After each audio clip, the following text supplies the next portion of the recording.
Comment faire aimer les grands travaux urbains? Troisième et dernier temps de ce débat initié en partenariat avec l'opérateur de transport public toulousain Tisséo. On a évoqué dans un premier temps un certain nombre de bonnes pratiques. On s'est ensuite demandé si les citadins n'étaient pas les nouveaux acteurs et principaux acteurs des grands travaux. On a découvert qu'il fallait tout un storytelling aujourd'hui des travaux. Mais quoi qu'on fasse, les nuisances demeurent inévitables. Alors comment les maîtriser au mieux?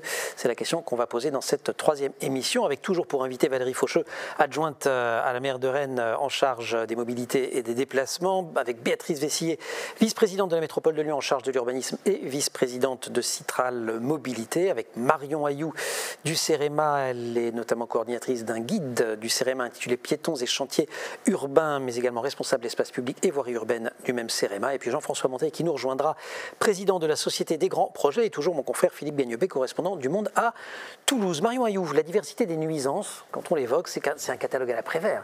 En fait, ça affecte tout. Oui, alors peut-être cette diversité des nuisances, il faut la mettre en relation déjà avec la diversité des chantiers. Parce qu'en fait, les chantiers, ils vont être différents selon leur nature et puis ils vont avoir des durées qui sont quand même très différentes. Mais pour revenir sur la question des nuisances, donc on a évoqué donc, dans les autres parties plutôt les nuisances qui concernaient les perturbations de circulation et la sécurité des déplacements. Mais à ces nuisances vont s'ajouter donc des nuisances sonores, puisqu'on a le bruit des engins de chantier, des bétonnières, voilà, passage de camions, etc. On va avoir des nuisances visuelles aussi. Alors à la fois parce que parfois des terrassements, l'arrachage de végétaux ou de la boue, des gravats, voilà, vont changer quand même profondément l'esthétique en fait du quartier, mais aussi parce que souvent un chantier c'est l'occasion d'un éclairage dégradé. Et donc, ça a créé ainsi un impact visuel. Des nuisances qui peuvent être aussi olfactives, puisqu'on a quand même toute une partie de matériaux qui ont des solvants, qui dégagent certaines odeurs qui peuvent être gênantes. Et puis, à ces nuisances donc sonores, visuelles, olfactives, vont se rajouter aussi tout ce qui est poussière, en fait, et puis particules fines. Voilà, donc là aussi, lié en fait, aux matériaux, aux démolitions qui peuvent avoir lieu sur le chantier. Et tout ça sur des chantiers qui durent plus ou moins longtemps, qui sont plus ou moins grands, qui sont plus ou moins mobiles. Enfin, tout ça est quand même extrêmement complexe à gérer. Tout à fait. Et juste dernière famille de nuisances. Donc aussi, on voit apparaître, et surtout dans les grandes villes, des craintes liées en fait à la sûreté urbaine et à la sécurité du chantier. C'est-à-dire que finalement, une zone qui n'est pas occupée peut très vite être une zone occupée illégalement, ou un lieu de trafic, ou un lieu aussi où certains matériaux précieux peuvent être volés. Donc on a aussi des préoccupations liées à la sûreté de ces zones. Pour certaines manifestations, on l'avait vu, et on le reverra peut-être dans les jours qui viennent. Et c'est un lieu effectivement où la sécurité revient en question. C'est une question qui revient dans toutes les villes, celle-ci, de gérer cette multiplicité des nuisances. Oui, bien sûr. Alors, on a différentes réponses possibles, même si on reconnaît que de toute façon, un chantier sans nuisance, ça n'existe pas. Donc, il faut être lucide et encore une fois, sincère et transparent avec les riverains. Mais, par exemple, on a plusieurs chantiers où on a mis en place une régulation de l'approvisionnement des chantiers, que ce soit à la Pardieu avec le dispositif Réguli ou dans le chantier des gratte-ciel à Villeurbanne, où on fait en sorte d'organiser l'approvisionnement des chantiers avec une régulation des camions en amont des quartiers à desservir, et où du coup cette régulation avec à la fois un logiciel et aussi des hommes qui disent aux camions vous stockez là en attendant que d'autres camions soient arrivés, ça permet d'éviter une circulation et une attente des camions pour entrer sur les chantiers très importante. On a des chiffres significatifs sur ces deux chantiers. À Gratte-Ciel, on est lauréat d'un projet de France 2030 sur le démonstrateur de la ville durable qui justement nous permet d'être exemplaires sur la question de l'approvisionnement des chantiers et de la mobilité des compagnons, parce qu'il faut aussi que les compagnons arrivent sur le chantier le matin, et s'ils viennent tous en voiture, qu'on ne sait pas où garer les voitures dans des tissus denses, ça ne marche pas. Donc là, on a 64 compagnons sur 110 à Gratte-Ciel qui viennent soit en covoiturage, soit en transport en commun, plutôt qu'en voiture, et du coup, c'est autant de nuisances de moins. Valérie Faucheux, il y a aussi des types de nuisances qui ont une charge symbolique très très forte. Je pense aux arrachages d'arbres par exemple dans dans les chantiers, c'est pas évident à gérer. Oui, alors de moins en moins, On est plutôt tendance à en planter, quand je sais, même, mais puisque aujourd'hui l'objectif c'est bel et bien d'en planter et Ouais. pas en arracher massivement. Donc il arrive parfois qu'on doive le faire, et c'est de la même manière que sur le projet en lui-même, c'est bel et bien expliqué aux habitants.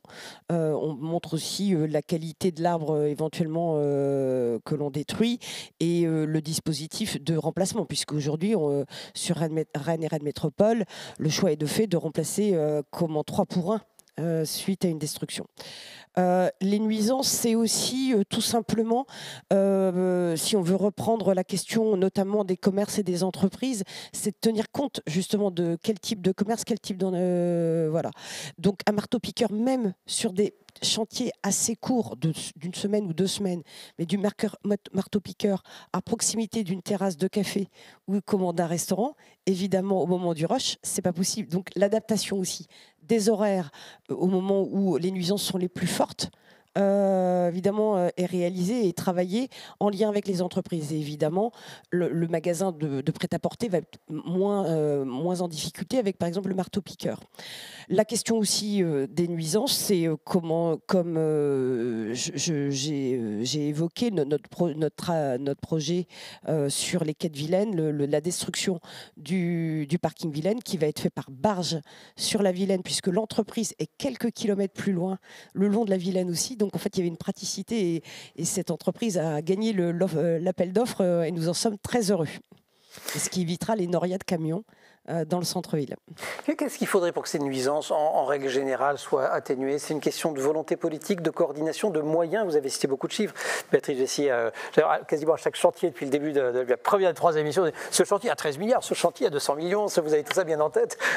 C'est quoi? C'est une façon de dire aussi que, que vous êtes porteuse et porteur des impôts de vos concitoyens?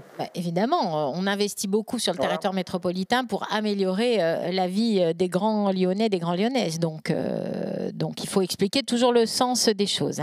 Réduire les nuisances, c'est une question de volonté politique, mais pas que. On a quand même des contraintes techniques qui font qu'à un moment, on a effectivement besoin de bétonnières, d'engins bruyants, même s'ils sont électriques plutôt que gasoil. On a des exigences de type de matériaux, y compris sur nos camions de ramassage des ordures ménagères d'ailleurs. Il n'y a pas que sur les chantiers qu'on essaye de diminuer les nuisances sonores. Il y a aussi la question des horaires. Moi, je me souviens avoir été interpellée plusieurs fois par une riveraine d'un chantier qui disait « mais c'est pas possible, à 6h du matin, je suis en face du chantier, j'ai les lumières et le bruit du chantier, est-ce qu'on peut faire démarrer plus tard ?» Donc, il a fallu plusieurs fois rappeler l'entreprise pour qu'effectivement, il décale un peu les nuisances à 7h plutôt que 6h ou 6h30 du matin. Donc, il y a à chaque fois des adaptations à trouver, là encore, en étant très à l'écoute des nuisances générées et en essayant de trouver des solutions. Comment Toulouse gère les nuisances? Le projet, il est parti de Toulouse et justement, on a posé la question à Jean-Luc Moudinque. On l'écoute et on va retrouver juste après Jean-François Monteil, non sans avoir remercié Marion Ayou qui va lui passer le relais. Mais Jean-Luc Moudinque. Alors, ce chantier de la 3e ligne de métro est effectivement d'une dimension exceptionnelle.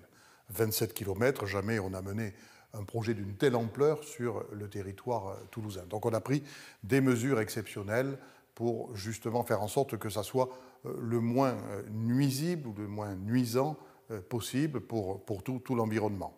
Un dispositif de palissade de manière à d'abord respecter l'esthétique de l'environnement, bien séparer le chantier de son environnement dans l'intérêt des riverains, des commerçants, des passants. Un dispositif très poussé aussi, adapté pour faire en sorte que quand il y a une phase de chantier qui exige de prendre une place de l'espace public, que tout ça soit adapté, les déviations, que ce soit vraiment quelque chose d'efficace et qui prenne en compte pas simplement les besoins du chantier, mais aussi la vie de ceux qui sont autour, que ce soit des gens qui travaillent, des gens qui passent ou des gens qui vivent. Et puis, on a mis en place un dispositif d'information très, très développé. D'abord, une équipe de médiateurs qui est là en permanence. Les maires de quartier sont mobilisés pour également être à l'écoute de la population, faire remonter les problèmes. un dispositif numérique qui permet, avec une application, Parlons Travaux, de voir où en est le chantier, de s'exprimer, de signaler tel ou tel problème. On organise de manière très régulière des visites de chantier selon les phases, pour les riverains, pour les commerçants. Également, on a créé 3 maisons du projet, avec une qui est située au centre de la ville de Toulouse et les 2 autres aux 2 extrémités de la ligne, l'une à Labège, l'autre à Colomiers. Donc effectivement, on a mis en place un dispositif exceptionnel pour accompagner et faire en sorte que ce chantier se déroule au mieux. Et je dois dire que jusqu'ici, les choses sont plutôt réussies. Jean-François Monteil, ce catalogue de mesures, ce catalogue d'actions, finalement, vous avez le même, avec peut-être même 2 ou 3 choses en plus. Mais sensiblement, on a tous les leviers là. Non, probablement pas. Je pense que c'est évolutif.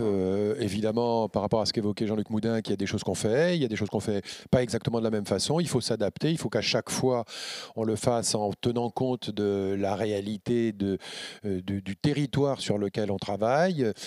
Il faut en discuter d'abord avec les élus, j'en suis absolument convaincu, et ensuite il faut être capable de s'adapter en permanence. Est-ce qu'il y a des fausses bonnes idées? Est-ce que les uns les autres, les unes les autres, au fil des ans, vous vous êtes dit, tiens, telle façon d'essayer d'atténuer les nuisances ou telle façon de raconter l'histoire aux citadines et aux citadins, on va arrêter de le faire parce que finalement c'est plutôt contre-productif? Moi je ne parlerai pas de fausses bonnes idées. Et disons que l'expérience le démontre. C'est-à-dire qu'effectivement, à un moment, vous tentez quelque chose, ça ne donne pas de résultat, vous passez à autre chose. Ce que je dirais en revanche, c'est que, vu du maître d'ouvrage en tout cas, il faut se souvenir toujours que quand on travaille sur les nuisances, c'est une question d'ordre des priorités. Et au risque de jouer contre mon camp, je suis obligé de rappeler que, vu du maître d'ouvrage, il y a une priorité qui dépasse toutes les autres, c'est la sécurité des compagnons sur les chantiers. Et il arrive parfois qu'un certain nombre de nos nuisances proviennent d'une organisation du chantier qui vise à est protéger commandée par la sécurité des compagnons.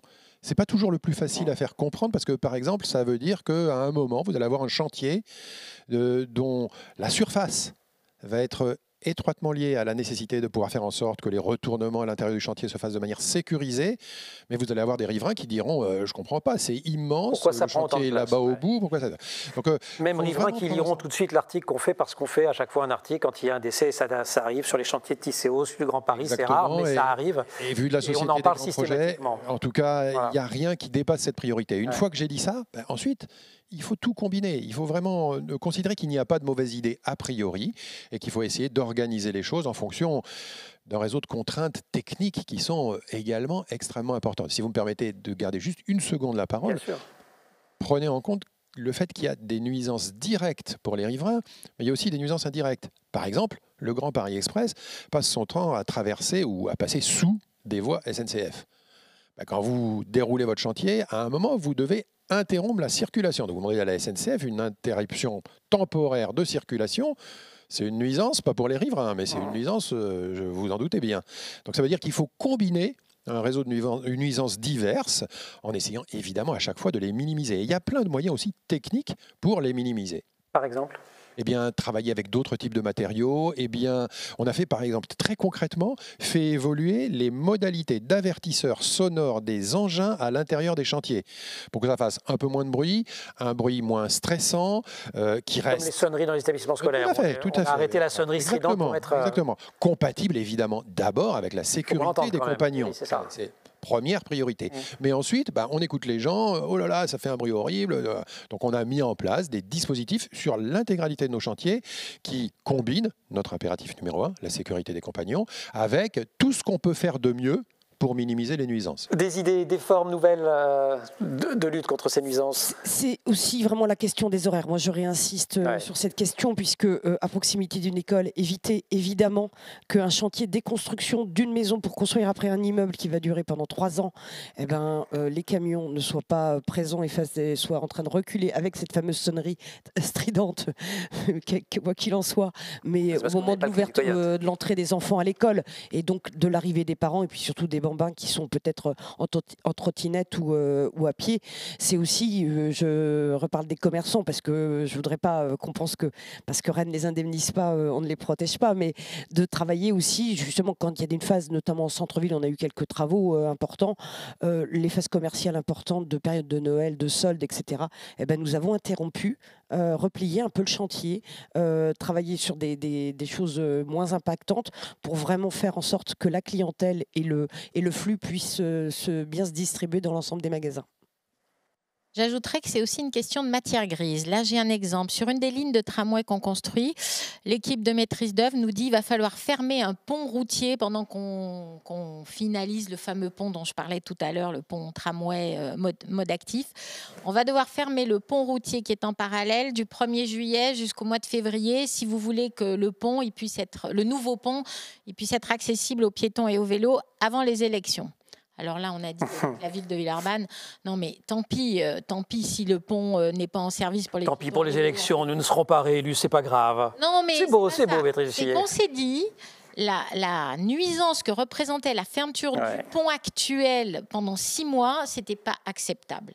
Donc on a dit tant pis, on livrera pas le nouveau pont, mais vous nous fermez que pendant les vacances d'été, juillet, août, et puis ça ira bien comme ça. Et ben les ingénieurs, là, les fameux qu'on paye cher, les bureaux d'études, ils sont revenus quelques semaines après en disant « Finalement, on a trouvé des solutions. OK, on ne ferme que juillet et août et on livrera quand même le pont piéton-vélo en temps et en heure. » C'est génial. Pas de nuisance et une réélection. Mais ouais, vous avez remarqué que j'ai arrêté la phrase à ce moment-là. Le poids de la presse, c'est très important. La période des travaux, elle fait l'objet d'une importante et intense pression médiatique, surtout en amont d'ailleurs. Pression qui n'est pas forcément négative, c'est ce qu'explique l'expert en mobilité Mathieu Niquès, qu'on retrouve une dernière fois, toujours interrogé par Olivier Rasmont. Des grands projets urbains, cette dimension pression des médias. On sait que c'est difficile de capter l'intérêt du grand public ou des riverains avant les travaux. Ça paraît toujours lointain, ça paraît désincarné, etc. Et puis, quasi systématiquement, c'est 2-3 semaines avant le début, proprement dit, des travaux, où là, les choses se mettent soudain à s'agiter, les riverains s'alarment, le politique s'inquiète, etc. Et là, on a ce que certains collègues appellent vraiment une courbe d'hystérie, c'est-à-dire la pression monte, les articles s'empilent, les annonces sont toujours catastrophiques, enfin souvent catastrophiques.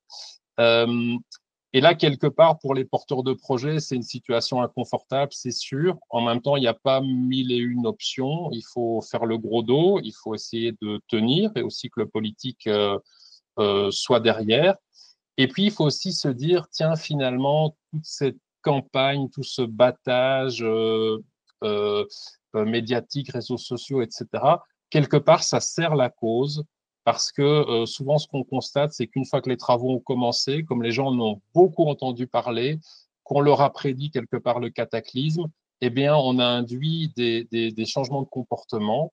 Les gens ont modifié leurs habitudes et généralement, passé les 2-3 premiers jours de tâtonnement, ça se passe mieux que prévu. Et là, il y a une forme de soulagement général pour les élus, aussi pour les équipes. Et on peut alors vraiment dérouler le fil des travaux. Réaction en 2 temps, si vous voulez bien. Pour un premier, Philippe Gagnebet, notre correspondant du Monde à Toulouse. Vous faites partie, et on fait partie, nous, au Monde, de cette pression médiatique. Comment vous entendez ce que dit Mathieu? Vous avez l'impression de faire monter la courbe d'hystérie? Non, pas vraiment. Non, mais moi, certainement pas. Mais c'est vrai que tous les quotidiens régionaux qu'on a dans toutes les grandes villes de France, bon, je ne sais pas si on peut les citer là, mais on a la dépêche du Midi. On peut évidemment les citer. Qui fait les choux gras de tout ce qui se passe sur le chantier du métro, que ce soit bon ou mauvais. Il n'y a pas peut-être une semaine ou un jour sans qu'un commerçant se plaigne dans le journal, sans qu'on parle d'un accident, sans qu'on parle récemment de certains jardins qui se sont effondrés sur le tracé du métro, alors qu'on ne sait pas encore si ça en est la cause. Oui, il y a évidemment une pression médiatique, sauf que moi, je vais lire mon journal au bar du coin le matin, et puis voilà, ben, comme ça, on parle des travaux avec les copains, ça n'est où, t'es passé, t'as vu, il s'est encore passé ça. C'est vrai que ça permet un peu aussi de dédramatiser vraiment, puis d'en parler en fait. Et là, pour le coup, et c'est pas du tout notre sujet, mais il y a cette question de temporalité et d'échelle journalistique qui fait qu'effectivement, quand on est dans un suivi de proximité et quotidien, on raconte pas tout à fait la même histoire que quand on dézoome un petit peu. Le discours finalement de Mathieu Niquet, tel qu'on a pu l'entendre, il était raisonnablement optimiste. Alors comme c'est le tour de table conclusif de nos 3 émissions, je veux bien vous entendre et vous soumettre cet optimisme. Est-ce qu'à défaut de faire aimer ces grands travaux urbains, ce qui était le thème de nos 3 émissions, on peut au moins se dire qu'on les fait mieux accepter qu'hier et qu'on les fera encore mieux accepter demain? Je ne sais pas qui veut commencer. Moi, je peux redire une chose simple. Notre constat, c'est que les gens comprennent. C'est ça.